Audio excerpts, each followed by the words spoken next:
Sur cette arche, chaque créature possède une histoire.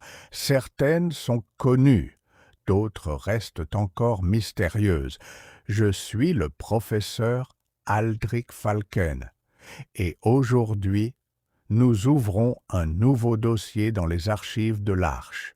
Depuis peu, plusieurs survivants rapportent l'apparition d'une créature inhabituelle sur Astraeos.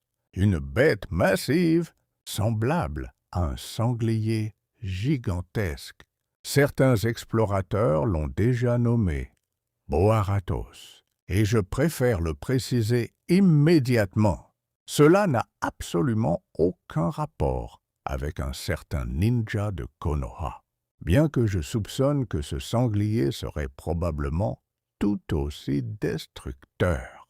À première vue, le Boaratos possède la silhouette d'un sanglier, mais sa taille semble largement dépasser celle des espèces connues sur l'Arche. Son corps paraît extrêmement robuste, une musculature dense, une fourrure épaisse et surtout des défenses impressionnantes. Si les témoignages sont exacts, ces défenses pourraient être capables de déraciner des arbres ou de briser certaines structures. Une adaptation qui ferait du Boaratos une créature particulièrement dangereuse. Un autre détail attire l'attention des survivants. La crinière qui parcourt son dos. Certains rapports mentionnent une chaleur inhabituelle autour de la créature. D'autres prétendent même avoir aperçu des flammes apparaître lorsque la bête charge. Si ces observations sont exactes, le Boaratos pourrait posséder une capacité liée à la chaleur ou au feu, une caractéristique assez rare, même sur l'Arche. Son comportement reste également difficile à déterminer. Les survivants décrivent une créature extrêmement territoriale. Lorsqu'elle se sent menacée, le Boaratos chargerait avec une puissance impressionnante. Une attaque directe, brutale et difficile à arrêter.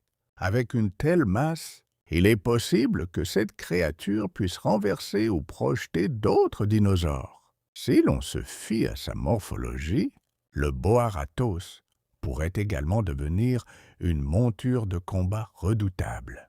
Sa puissance de charge pourrait en faire un véritable bélier vivant, capable de briser les lignes ennemies ou d'affronter de grands prédateurs. Mais pour l'instant, tout cela reste encore à confirmer. Car malgré les observations recueillies, le Boaratos demeure une énigme.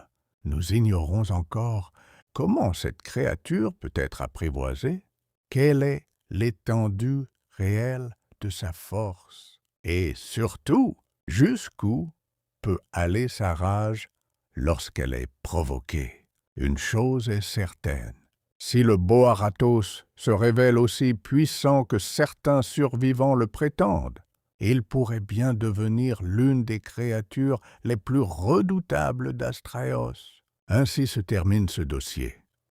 Mais sur l'Arche, il reste encore de nombreuses créatures à étudier. Je suis le professeur Aldrich Falken, et ceci n'était qu'un dossier de plus dans les archives de l'Arche.